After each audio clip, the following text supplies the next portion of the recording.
You could have just find my iPhone, find my Jesus. It's like we had when we go on holiday. Sometimes I put one of those little Bluetooth tiles in my kids' pockets, so I can just have them so I can track it where they at.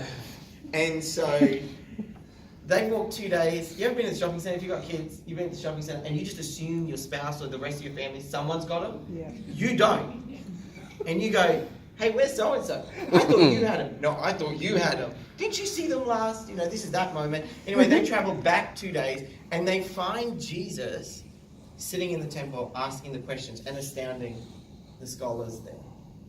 And what you see is his response. He doesn't even apologize.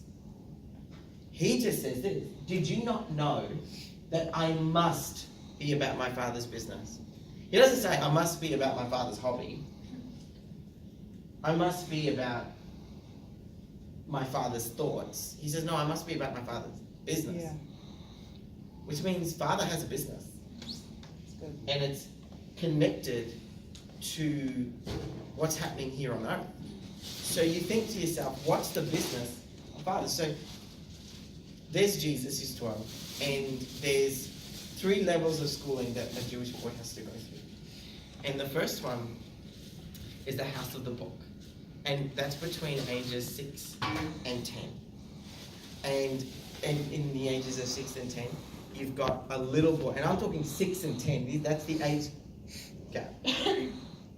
They learn the whole first 5 books of the Bible, or the Torah, or we call it the Pentateuch. But the first 5 books of the Bible, by memory. They memorize it. I was once at this school's conference, and I was the guest speaker. And I had to then, at the end of the conference, I had like this award ceremony, and they had all these trophies up on this table, and some were for sport and some were for academics. And then there was this other section of the table, and it was for Bible study. And I went, oh, that's cute. They do a Bible study one, and it's all good. And they had all these like different colors of like gold, silver, platinum, all those things. But then they would list like these books of the Bible in it. And I thought, oh, that's interesting, because maybe that's just about, they studied it and they gave a talk about it and all that stuff. I'm like, oh, that's cool. So I turned to the principal or the director of the schooling, the director of what you'd call like the conference schools, and I said, so tell me a little bit about the Bible study one. Like, did they study the Bible, and how cool you got kids studying the Bible? And did they do a report or something on it, or did they have to preach on it or something? He's like, no, that's the books of the Bible they memorize.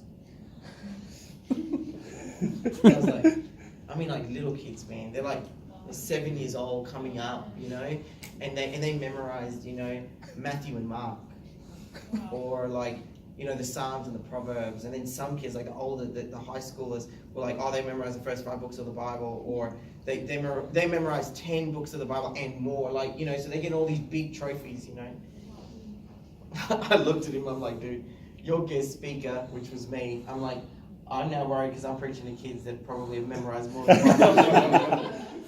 And I looked at it and I thought, how much do we dilute our children's capacity to learn? We've got to get the word in them. And I'm not talking religiously. I grew up in a very boring Sunday school, which some of you probably did too. And you're like, I don't want to read the Bible. You scarred me. And because they used it to beat you, not feed you, Like literally throw Bibles at you. And so my soul needs healing in Sunday school. Like, I look at my kids' Sunday school now, and they sing songs, and they got the dancing going on, and lights going. Those are the devil when I was like in Sunday school. Like, don't make it like a nightclub. What are you talking about?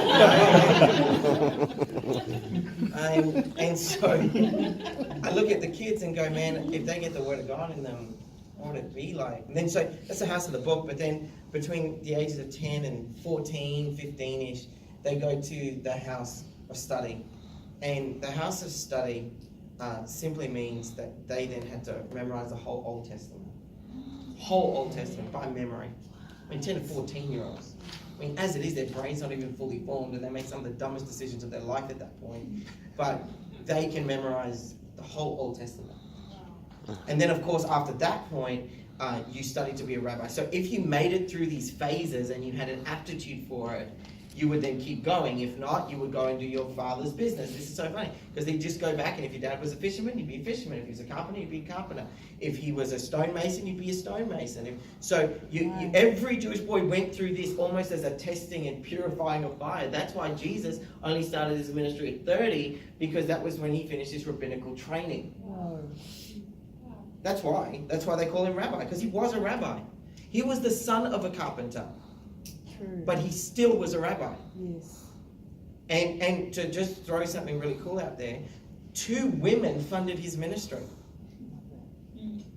2 women. And they were the wives of high officials in Herod's government. So think about it. Herod wants to get rid of Jesus, and 2 of his highest advisors' wives are supporting him. The Bible says that the wealth of the wicked are laid up for the righteous.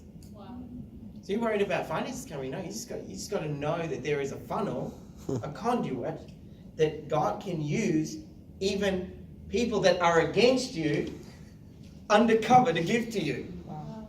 And what's even more is that there were 2 women that funded it. Now there were other people that gave, but a lot of his cash flow came from these 2 women. So Herod didn't know, but he was actually funding Jesus' ministry. But they find Jesus.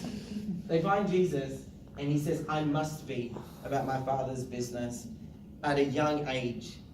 And if you've served in kids, if you grew up in church, you know what I'm talking about. You're at church early, you're at church late, you go to meetings, you sleep under the pews, you know all these things. And what's so funny is that what you think is boring as an adult, you catch something in the spirit. True. Like, I'm a 3rd generation Christian kid, and I know how much I didn't like going to church. And now I pastor. Like, I always told my parents, my dad always wanted to be like a doctor or a pastor. And I was never going to be a doctor. You don't want me doing any surgery or anything.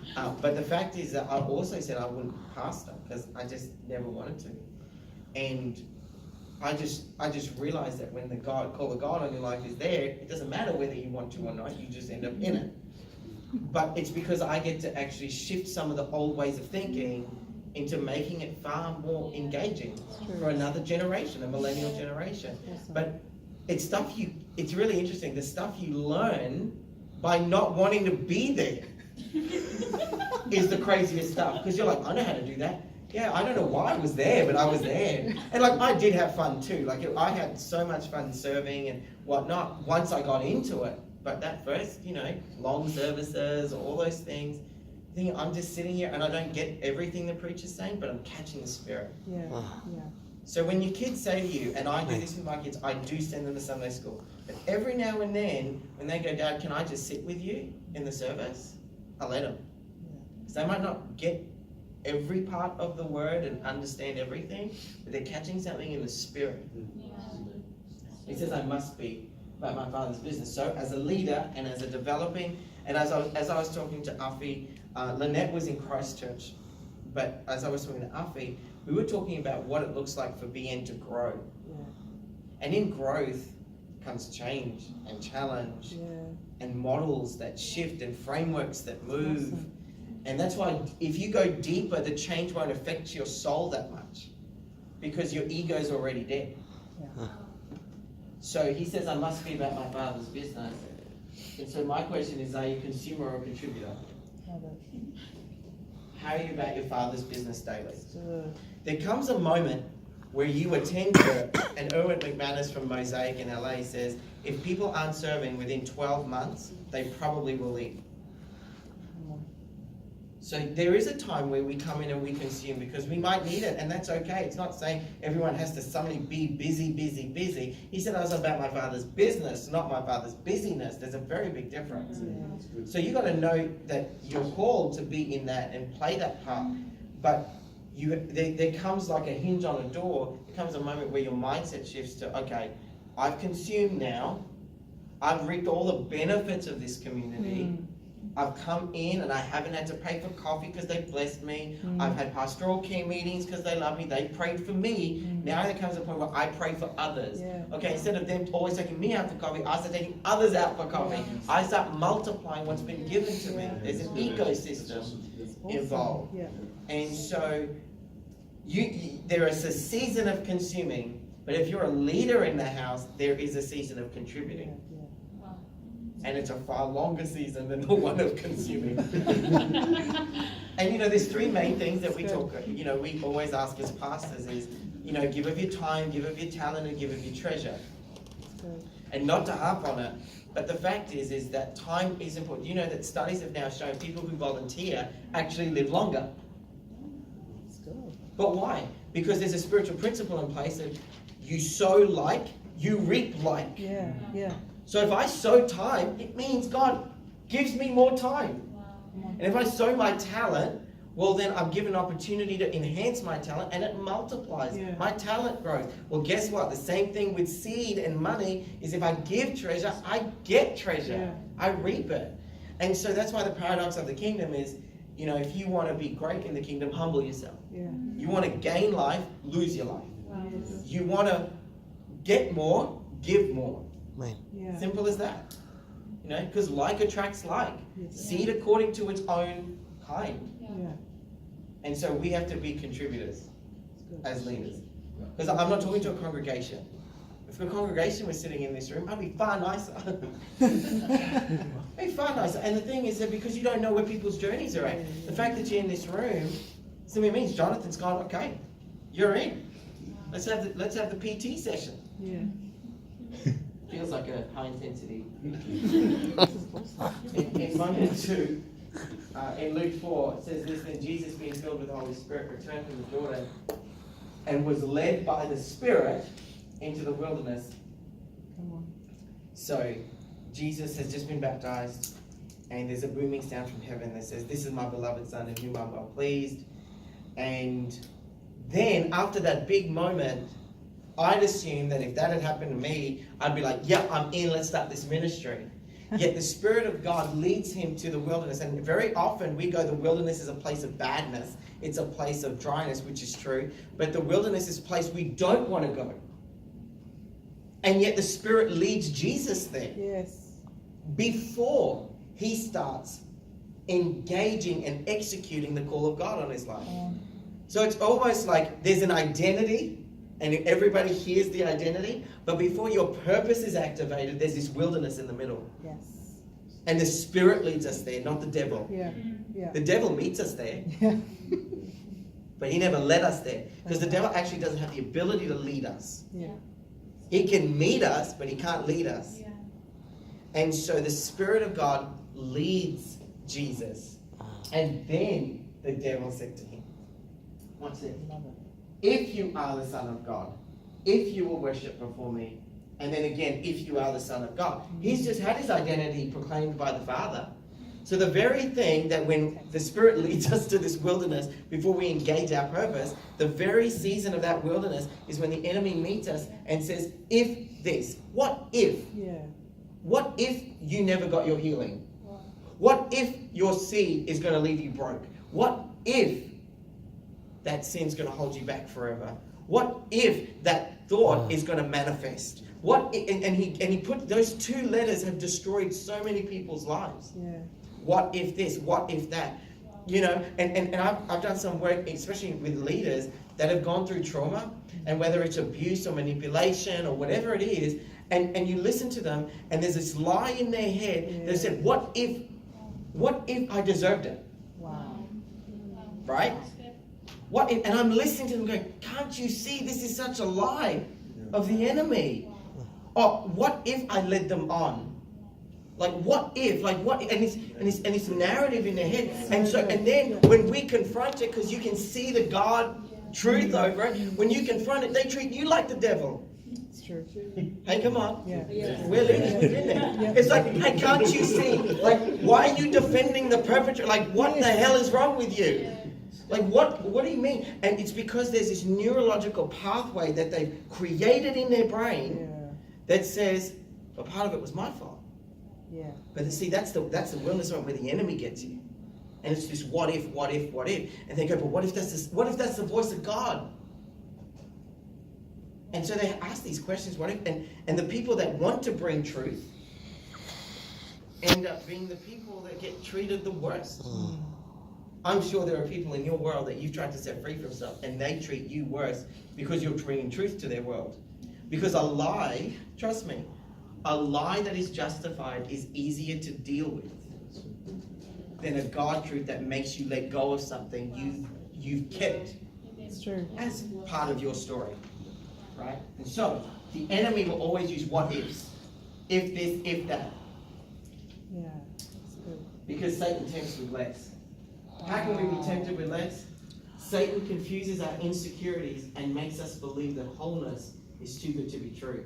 Therefore, lower your standards, and this is why people believe it. Oh, I'll just lower my standards because that means I don't have to step out again. I don't have to trust again. And so I'll just assume this is how people are going to treat me. That's good. Lower your standards because that's the best you deserve and will ever get. But God confronts our insecurities and Yes. makes us whole because too good to be true is true. Yeah. We've got to stop and shut down the what if narrative. Yeah. But what if? And I promise you, I've spoken to trauma counselors and they're like, the one thing that we need to reroute in people's brain and thinking and their soul is that if something's happened, that the enemy, I'm talking Christian trauma counselors, is that the enemy doesn't get a word in anymore because it's the what if narrative. Yes. What if it was my fault? What if I did this? What if I contributed to it? Kids Yeah. that go through divorce, like we're talking 5-year-olds, go, what if it was my fault? Like, again, it's a lie of the enemy. Yeah. However, how does Jesus deal with it? Well, according to Dallas Willard, Jesus' temptation, watch this, when he is tempted, he is nulling and voiding Eve's temptations in the garden. Wow. The 3 things that Eve dealt with, Jesus deals with, and he shuts it down once and for all. Come on. He reverses the curse. Yes. Because Jesus' temptation of turning stones into bread and his physical need for survival, Eve's temptation, it was good for food. The second one was him jumping off the temple and making a spectacle of himself. Eve's temptation it was pleasant to the eye. And finally, political power and glory, kingdoms and their magnificence, just bow down to me and I'll give you all these kingdoms. That's what Satan said to Jesus. And then Eve's temptation was desirable to make one wise. And yet Jesus, in all these what ifs, I want you to catch this, everyone has what ifs. You ever prayed for somebody that's sick and in the back of your head it goes, what if this doesn't work? Right? What if this doesn't work? What if I'm not holy enough to do this? Yeah. Let's be real, like we're all there. We've all been, and we're watching somebody else like full of faith, you know, and it makes it even worse. You know, and what's even worse, if you're in like a really charismatic meeting, people are falling over and no one for you's falling over. And you start like putting a little bit more pressure. You just drop your shoulder a little bit. Or you put your hand on top of their head. And you're just praying that they just fall down. You don't even care if they're healed. You just want them to fall down so everyone thinks it's spiritual.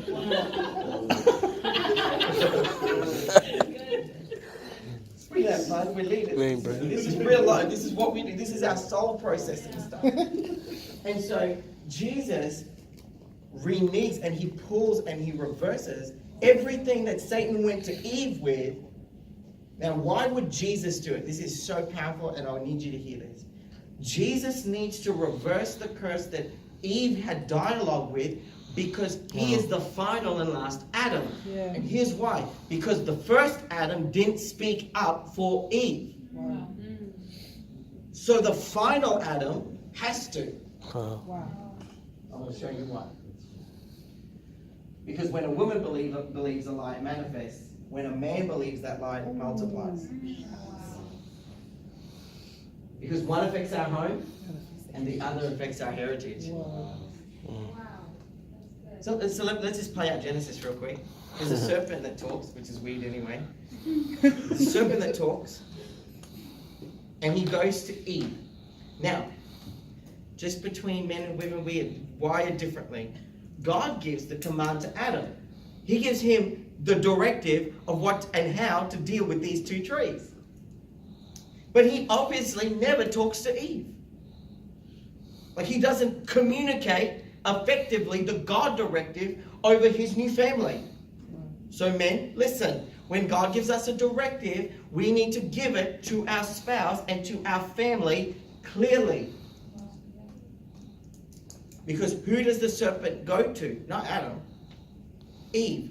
Why? Because there is a margin of confusion around the God directive.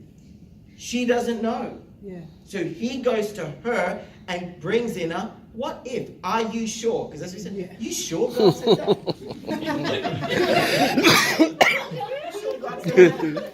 And she's probably thinking, well, Adam never said anything. Yeah. I asked him how his day was in the garden with God. He just said good. How was your day with God? It was good. What did you do? Nothing. Want to talk about anything else? No, not really. I just tended the garden. Can I just chill now? Like, what are you talking about? I've used all my words with God. My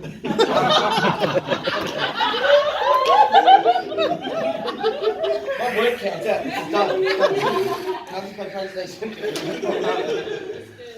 One of the key things as a man, I know Breakthrough Men is a remarkable ministry. One of the things we've got to realize as men is that we have a responsibility to articulate what God has said to us. And so the serpent speaks to Eve, brings confusion, seeds confusion, but if she was within arm's length of giving the fruit to Adam, it meant he heard the whole thing. And said Jack. He said nothing. Like he didn't speak up for her, he didn't defend her, he didn't protect her. And watch this, God doesn't turn up until Adam eats of it. No, Eve eats of it. Nothing happens. Nothing. Like, no thunder, no lightning, nothing. She gives it to Adam. Why? Because Adam had the directive, not her. God. And so, historically, we've gone, you know, like I don't eat fruit. I'm not a huge fruit fan. I'm okay with veggies, but I love meat. But, you know, I don't eat fruit very often. And my dad was so, you know, in my wedding speech, he's like, if Andrew was the first man ever created, humanity would have never fallen. Because he would have never eaten the fruit. No matter how naked Eve was, he would have never eaten it. And so, you've got Eve eating of it, nothing happens. Why? Because there is a grace when you live in confusion that God doesn't hold you responsible. We didn't know. Ignorance is ignorance, you know. Yeah. But Adam knew. And so when Adam did it, God turns up. Because he's the one that's accountable for the directive. Historically, we've said, well, it was Eve's fault for the fall of humanity. It was Eve's action that caused the fall of humanity. Sin entered. But actually, it wasn't Eve's action. It was Adam's inaction that caused the fall of humanity. And therefore, as men, we have to realize the weight of responsibility when God gives us a directive. It does not mean that our wife can't hear from God and then speak into our world. What I'm saying is that when God gives you a directive, write it down. Go and have a conversation. Because she needs to know, and your family, your children, your covenant friends, your covenant partners need to know. Why? Because when you speak it out loud, you are now protected because the word has witness. Yeah. That's good. And so the enemy will go for a woman in a household. And it will manifest. And it will look ugly sometimes. It'll look like fighting, it'll look like stress, it'll look like anxiety. And at that point, the man has got to decide. Am I going to deal with this lie, or am I going to pretend it doesn't exist? Wow. And am I going to then believe it? Whoa. Because one will manifest and one will multiply. One will affect our home, as in it's contained. Yeah. And let's be clear. I've had demonic agreements come into my house. It's like you walked straight through the door and decided to take up rent. And you're like, hold on a minute. Wait a minute. I got to deal with this generational thing coming into my house. Yeah. Yeah. But I can promise you, I never, and none of us should ever be able to step back and go, well, I guess that's our new normal. Wow. No, you go to war with it. And you never let a demonic agreement be the agreement over your house. Come on. And a demonic agreement is anything that isn't God's agreement over your house. And so a dad in particular, and if you're a single mom or a single woman, you've got to realize that God is a husband to those that aren't married, and he's a father to the fatherless. But we still have to stand as men and go, this lie is not getting out of my house. I'm going to get it out of my house, but it's not going to multiply into the generations to come. You know, and you guys know the feeling of you going, where the hell did that come from? Yeah. Except it is hell, but where did it come from? Yeah. Where did it come? Why is it in my house? Yeah. And you listen to your kids talk, and you listen to your mother-in-law talk, usually mother-in-law somewhere. You listen to your grandfather talk, and you listen to your wife or your husband talk. And you go, where is this coming from? And she goes, somewhere a serpent was in the garden, Wow. and in the midst of confusion, seeded a what if. Man. But you know how Jesus, this is how we know the difference between the enemy's voice and God's voice. Jesus says, in response to Satan, it is written. Enemy always uses an if. Jesus always gives a declaration. It's always an it is written. So the enemy will say, what if? And your response is, it is written. It has been declared. Yes. Why? Because God makes definitive declarations and the enemy uses doubtful deceptions. We just have to choose which ones to believe. I know that some of you, I'm only in point 3 too, so we won't be going for that long. What I'm saying is that I saw this as like a leadership college lecture. Yeah. Is I want to dig so deep because I'm believing for great things for you this year Yes. and the years to come. Yes. And we need to get our homes in order in this stuff. Yes.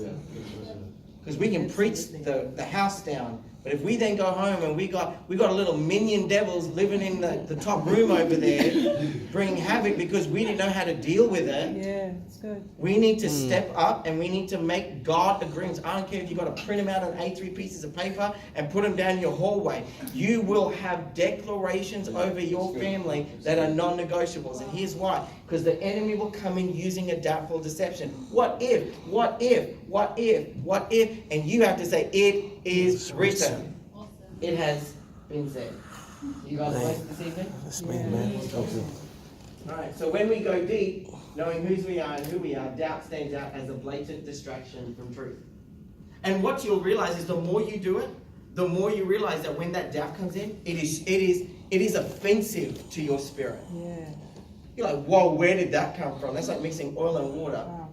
It's like putting pineapple on pizza. You know what I'm saying? Like, it's wrong. Yes. On so many Yes. levels. Yes.